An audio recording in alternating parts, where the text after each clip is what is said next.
Hello everyone, I have a new report for you that's just come in, and it came in from the Gloucestershire area, and the chap said, "Hi Deb, I contacted you about an experience I had many years ago.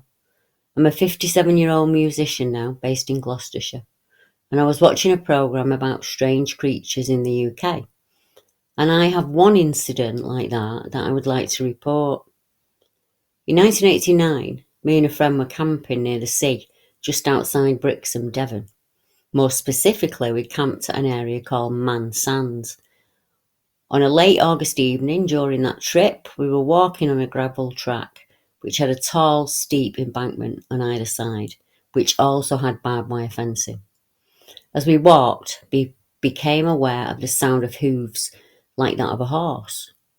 And as the noise of the hooves came closer, even though it was dark, we were aware that whatever was making that noise, it was big.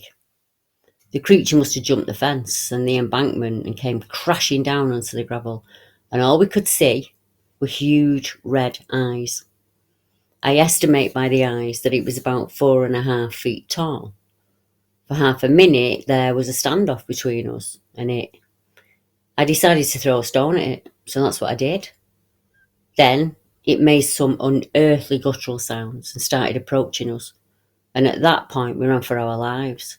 We took a 3-mile detour back to our tents for fear of coming across it again. For years afterwards, I was convinced it must have been a big cat. But now, I'm just not sure. Looking at my map of reports, I realised that this report's less than 3.6 kilometres from Churston. And that's a town that was made famous one summer when a number of residents and visitors reported seeing green-faced monkeys in the woodland close to Churston Cove. It was in 1996, and people in the Torbay village of Churston started to report seeing strange monkey-like beasts in the dense, creepy woodland. The sightings of the creatures lasted for around 6 weeks. Up to 15 witnesses came forward with their sighting reports after seeing the ape-like beings. The creatures were described as being around 5 feet tall, with brown hair that was covering their body, and they were described as having a green face. One witness stated that the figure didn't have a tail. The height was around 5 feet, and on 2 occasions the being was seen swinging from tree branches.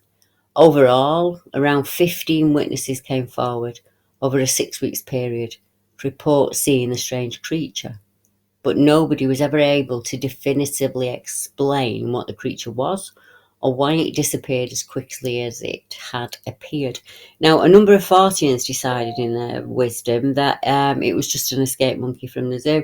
But as you notice, the witness stated that there was no tail, so that's not a monkey. It could possibly be a big ape of some kind, I suppose. How you account for the green face, though?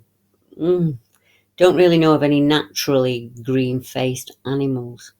Now, these are not the only reports in the area. There's a report from 2006 of a strange encounter with something unseen close by to where the Brixham area was, right on the Brixham Battery. There's a forest there that you can walk around. And this report was made in 2006 when 3 friends who were camping experienced something that tormented them most of the night. They were camping at the nearby Seven Quarry site in the woodlands there. And all through the evening, the friends felt like they were being watched. They felt very uneasy, but they couldn't see anything or think of a reason why they felt watched. Then, in the early hours of the morning, they heard something heavy, making footsteps, moving around outside the tent that they were staying in, and something hit or kicked the tent hard, pressing heavily against it. And it was only after the men pushed back that the thing outside the tent walks away from them into the darkness. That is absolutely creepy. Don't care how brave you are. The idea of that, being on a lonely cliff edge while something's walking around your tent on the outside that you can't see, is not my idea of a good holiday. But I will be back with some more reports for you as we've had a wealth of them come in. Thank you to all my new patrons and old. Without you, I would not be able to do what I do. I've been out to speak to a number of witnesses actually in the last couple of weeks, and I'll be bringing you those interviews very soon. Good night, everyone.